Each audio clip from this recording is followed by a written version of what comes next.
the future. I urge you to create spaces for us to have meaningful conversations with the adults in our lives, in our communities, and in our government.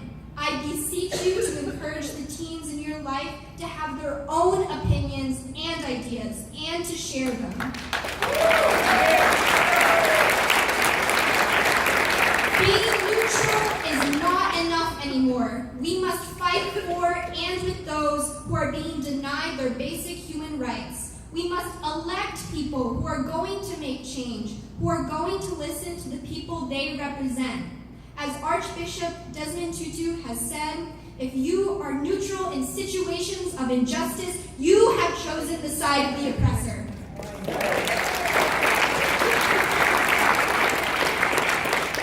The March for Our Lives students and the many other young people that they work in solidarity with around gun violence in our communities, like those from Black Lives Matter, are a fantastic example of a group of teenagers who were fed up and decided to take making positive change into their own hands. They did not necessarily choose to be activists. If you have the opportunity to continue these movements in your own town, you are standing up for those who do not have the privilege to. Joining your school's activist or politics club is a fantastic way to get involved with politics and activism. If teens wish to pursue this interest further, finding a politician with views that align with your own and then canvassing for them is a great way to get more involved. Reaching out to the community is the only way we will ever make change here in the United States. On the surface, elections like the midterms may not seem important to young people, but these elections influence our lives as teens just as much as the adults in our community.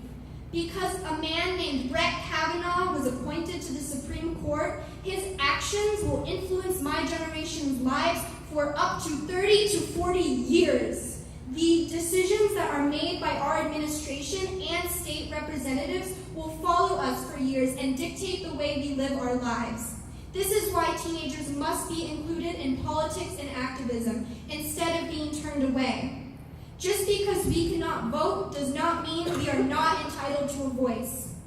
Our voices need to be acknowledged and heard when it comes to those representing us.